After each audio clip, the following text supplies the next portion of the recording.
Hai semuanya, pernahkah kamu mendengar nama Kerajaan Majapahit? Nama Kerajaan Majapahit menjadi sangat terkenal dengan adanya Raja Hayam Wuruk dan patihnya Gajah Mada. Kerajaan Majapahit adalah salah satu dari 3 kerajaan besar Hindu-Buddha yang ada di Indonesia. Kekuasaan Kerajaan Majapahit sangat luas, bahkan melebihi wilayah Indonesia sendiri. Yuk kita bahas lebih lanjut tentang Kerajaan Majapahit. Majapahit adalah kerajaan besar di Pulau Jawa yang berpusat di Jawa Timur. Majapahit berdiri sekitar tahun 1293 sampai 1500 Masehi. Pendiri kerajaan Majapahit adalah Raden Wijaya. Asal mula berdirinya kerajaan Majapahit ialah adanya serangan dari Jaya Katawang atau Adipati Kediri yang berhasil membunuh Kertanegara karena menolak pembayaran upeti. Kemudian, Raden Wijaya berhasil melarikan diri ke Madura untuk meminta perlindungan kepada Arya Wiraraja. Raden Wijaya diberikan hutan tarik oleh Arya Wiraraja sebagai daerah kekuasaannya. Kemudian dijadikanlah desa baru yang diberi nama Majapahit. Majapahit sendiri berasal dari kata buah maja dan rasa pahit. Kejayaan kerajaan Majapahit mencapai puncaknya di masa Raja Hayam Wuruk dan patihnya Gajah Mada. Sayangnya, setelah Hayam Wuruk wafat, kejayaan kerajaan Majapahit lambat laun meredup dan mengalami kemunduran. Kemunduran itu karena akibat konflik kekuasaan dan perang saudara. Selanjutnya, kita akan membahas tentang raja kerajaan Majapahit. Yang pertama, ada Raden Wijaya. Ia berkuasa pada tahun 1293 hingga 1309. Yang kedua, ada Srijaya Negara. Ia berkuasa pada tahun 1309 hingga 1328. Yang ketiga, ada Sri Gitarja. Ia berkuasa pada tahun 1328 hingga 1350. Yang keempat, ada Hayam Wuruk. Ia berkuasa pada tahun 1350 hingga 1389. Yang kelima, ada Wikramawardhana. Ia berkuasa pada tahun 1389 hingga 1429. Lalu yang keenam ada Suhito. Ia berkuasa pada tahun 1429 hingga 1447. Yang ketujuh ada Kertawijaya atau Brawijaya I. Ia berkuasa pada tahun 1447 hingga 1451. Yang ke-8 ada Raja Sawardhana atau Brawijaya II. Ia berkuasa pada tahun 1451 hingga 1453. Yang ke-9 ada Purwawisesa atau Brawijaya III.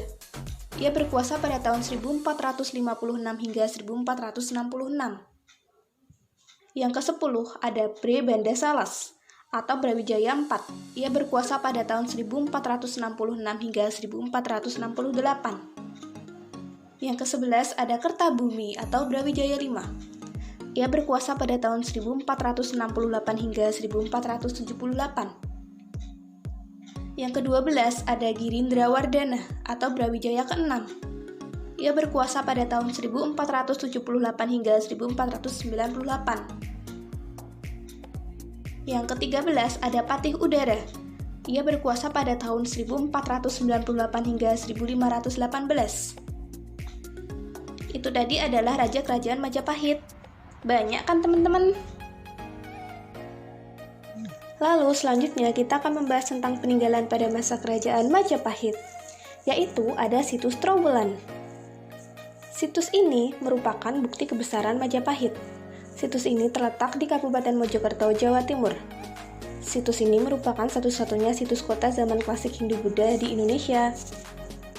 Situs ini terdiri dari berbagai bangunan dan peninggalan lainnya, seperti Candi Tikus, Situs Sentonorejo, Candi Brahu, Situs Pemukiman Segaran, Kolam Segaran, Candi Menak Jingga, Candi Kedaton, dan Paduraksa Bajang Ratu.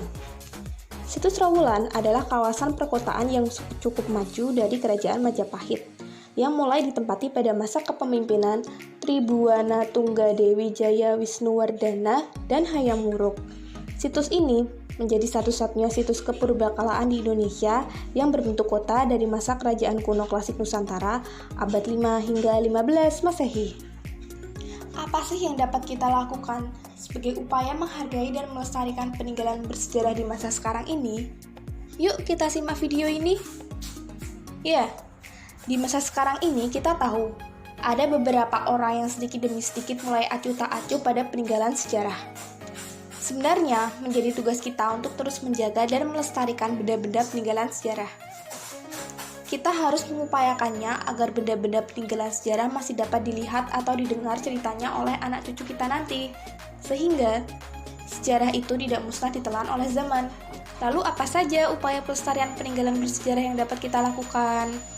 Nah, upaya pelestarian peninggalan bersejarah yang dapat kita lakukan itu ternyata harus sesuai dengan bentuk dan jenis peninggalan sejarah. Contohnya, melestarikan peninggalan sejarah dalam bentuk bangunan-bangunan. Yang pertama, menjaga kebersihan di dalam dan di luar bangunan.